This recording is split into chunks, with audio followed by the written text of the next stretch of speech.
তো আমি একটা কথাই বলবো তাদের মামেকে, আপনাদেরকে আমরা একটু হইলেও তো আপনাদের উপকার করছি। আমরা এই যে আপনারা আসছেন, আপনারা আইসা আমাদেরকে এরকম ভাবে প্ল্যান করে ফাঁসাই দিবেন। আমি আমি একটা ইতিম ছেলে, আমারও রাখলেন না, আপনারা ফাঁসাই দিছেন। ইমরান বিপি আপনারা জানেন দোষ করে নাই, তারপরও ইমরান বিপি কে হাসাই দিছেন। আপনাদের কাছে একটাই কথা বলবো, আপনারা এটা সমাধান করেন। ভালো নাই আমাদের ভাই। খোদার লানত ফরুক এই পিয়া খানের উপরে।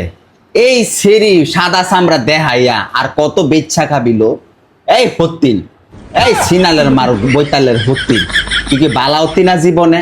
দেখ এই যে এতিম ছেড়াটা যেমনে কাঁদছে, ওর এই কান্দনে বাবা জুনায়েতে, হ্যাঁ ওর কান্দনে পুরো দুনিয়ার মানুষে আপসেট হয়ে গেছে গা।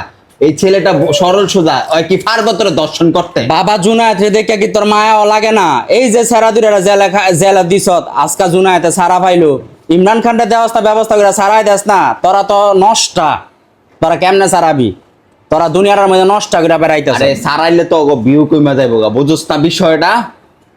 আইটো অভিশাপ দেই আল্লাহ, এই যে এতিম ছেলে জুনাইদ রে বিপি ইমরানে, সরি ও থুকু, আচ্ছা ক আয়ো এ আল্লাহ, এ বিপি ইমরান আর জুনাইদ রে পিয়ার মায় যেমনে যে মিথ্যা মামলা দিয়ে জেল খাটাইছে, পিয়ার মারে বানজা বানায় দাও। তোর ফসম আগুনে পড়বো জাগা মতো জয়রা জয়রা।